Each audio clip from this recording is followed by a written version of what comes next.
नियम से स्वाध्याय करता हूं, जहां तक बनता है भगवान का नाम जप करता हूं।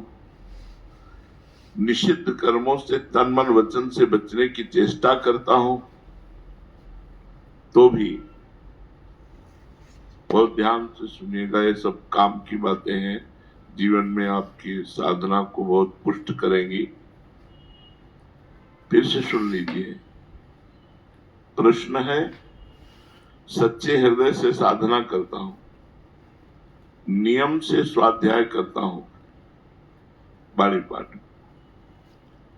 जहां तक बनता है भगवान का नाम जप करता हूं।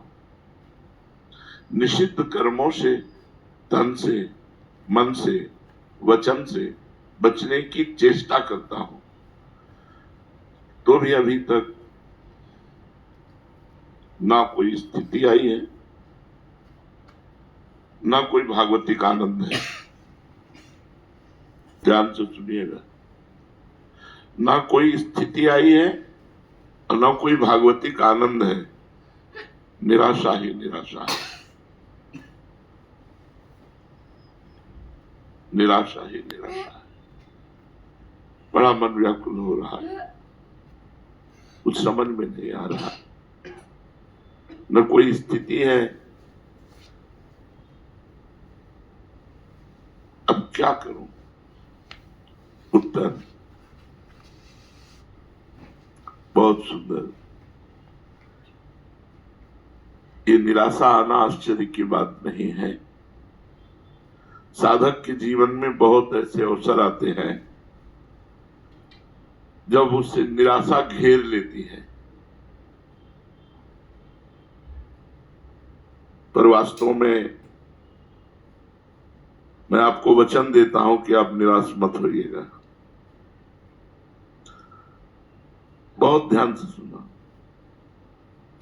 अर्जुन ने जिस समय भगवान की शरणागति स्वीकार की, शिष्यस्तेहम साधिमाम त्वाम प्रपन्नम, उसी समय उनकी विजय हो गई थी।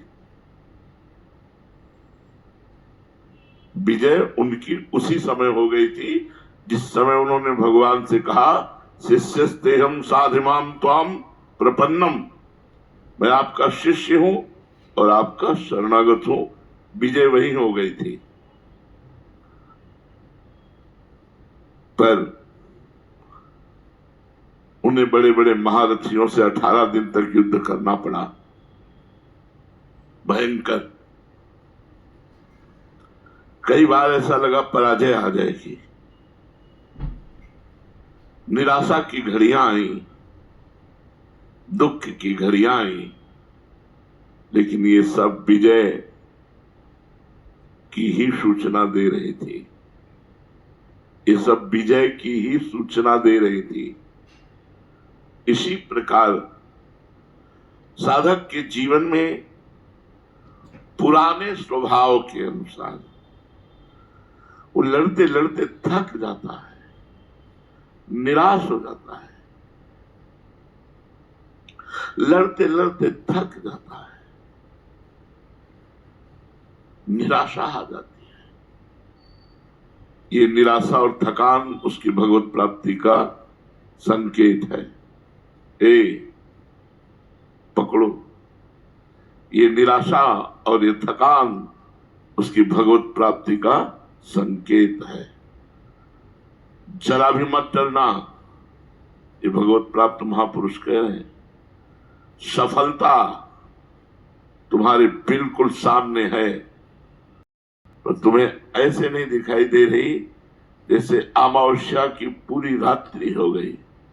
अब प्रातः काल होने वाला है और समय का तुम्हें ज्ञान नहीं, उस समय ज्ञान कराने वाला कोई यंत्र नहीं, तो आपको क्या लगे कितनी अंधेरी रात कब तक काटूं, जबकि कुछ ही क्षणों में उजाला होने वाला है।